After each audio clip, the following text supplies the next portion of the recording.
大家好，欢迎来到健康星球。在之前的视频中呢，我们提到过走路这个运动方式有助于降血糖，不管是把它当做规律的常规运动，还是把它当做餐后稳血糖的途径，都对控制血糖有帮助。不过呢，有糖友就问了，我每天都在坚持走10000步，怎么血糖还是降不下来呢？其实问题可能就出现在你走路的方式上。很多人在选择走路这个运动时，都陷入了一个误区，觉得走的步数足够多，控糖效果就一定好。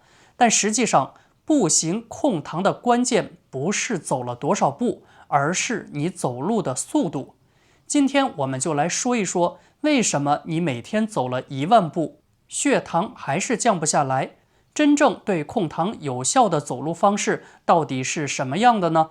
如果你和你的家人也对糖尿病的血糖管理很关心，今天的视频一定要认真看。首先要明确一点，真正能起到降糖作用的是快走这种运动方式，而不是随随便便的走路。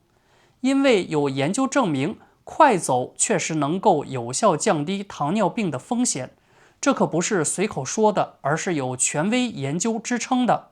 英国运动医学杂志曾经发表过一项大型的研究，他们汇总了50多万名成年人的研究数据。这个研究结果很明确，和普通速度的步行相比，比较快速的步行能够让2型糖尿病的发病风险降低39%。而且风险降低的幅度和步行的速度还直接相关，走得越快，效果就越明显。那么，步行速度和降糖尿病风险的幅度到底有什么样的数据关联呢？我们来看一下他们的实验结果。这个研究发现每小时走3.2公里以下，按照这种比较慢的速度来步行，对于降糖几乎看不到什么效果。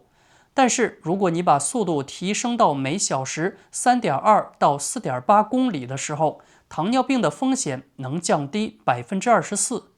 这时候呢，如果把速度再提升一点，每小时控制在4.8到6.4公里的速度，糖尿病的风险直接降低39%。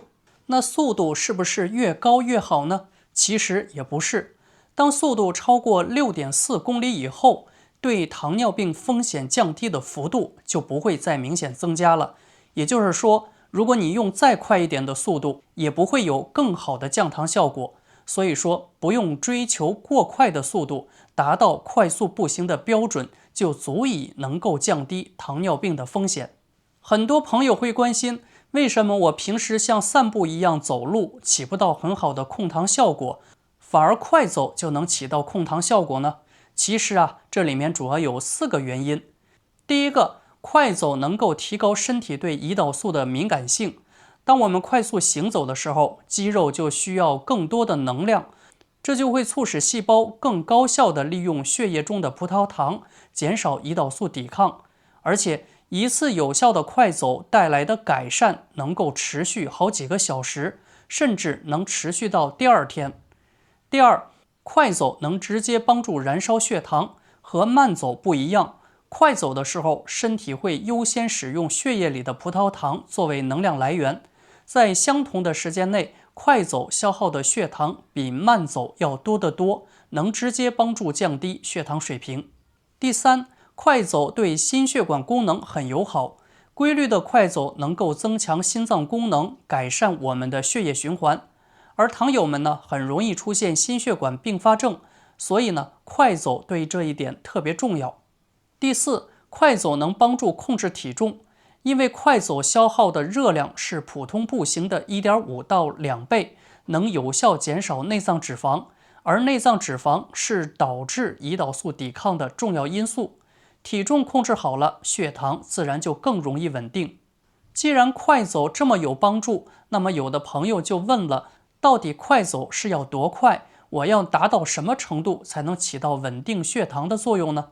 这个问题问得很好，这里呢，我给大家提供4个快走能达到控糖效果的显性信号。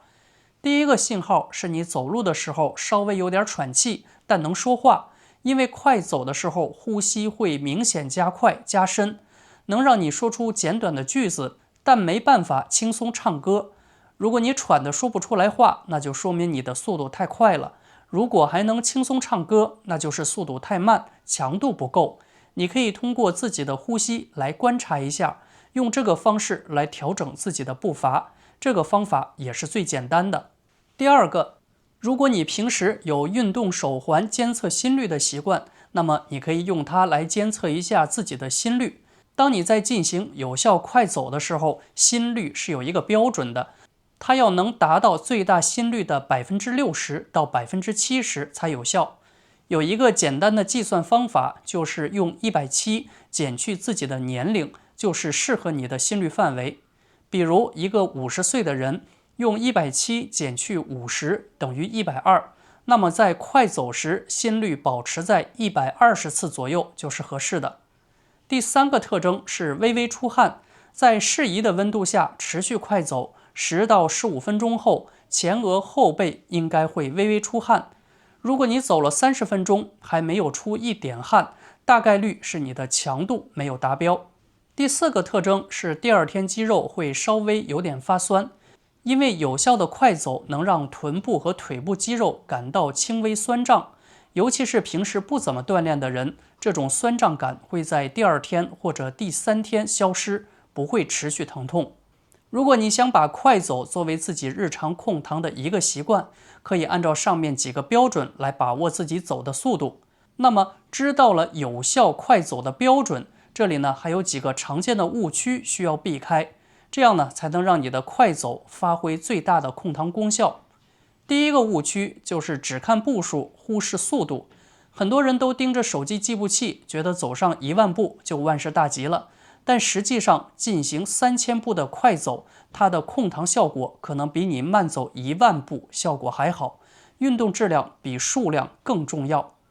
第二个误区是持续时间不够，因为快走需要坚持一定的时间才能达到燃脂降糖的效果，建议每次不少于30分钟。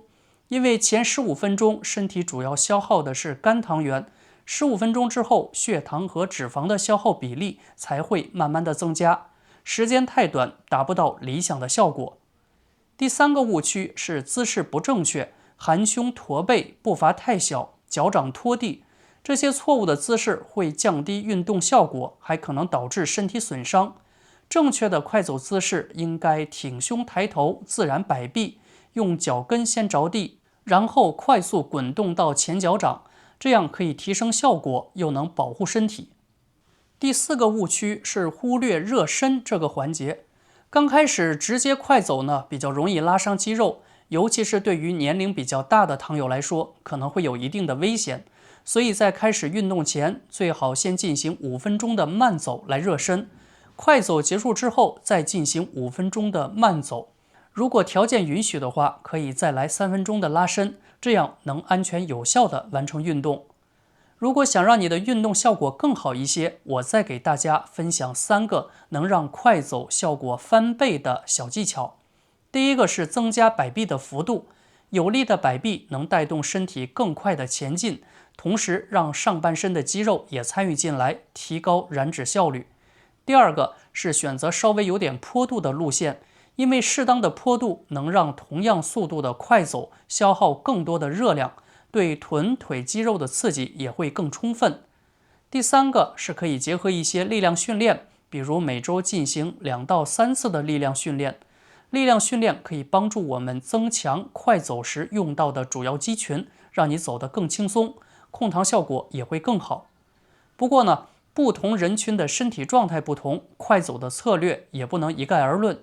对于年纪比较大或者体质稍微弱些的糖友，可以适当增加运动频率，减少运动时长，比如每天3次，每次10分钟的快走，然后再慢慢的延长单次运动的时间，不用一开始就追求长时间的高强度。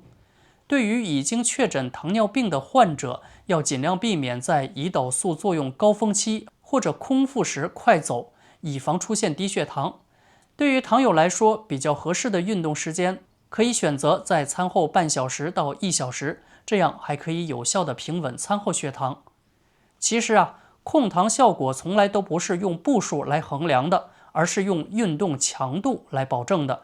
如果你每天走10000步，血糖还是高，那问题就可能出现在走的速度太慢，强度不够。你需要稍微把速度提上来一点，达到微微喘气但能说话的标准。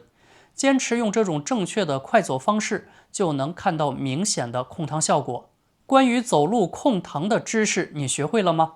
如果觉得有帮助，别忘了把这期视频转发给你关心的家人和朋友，一起科学控糖。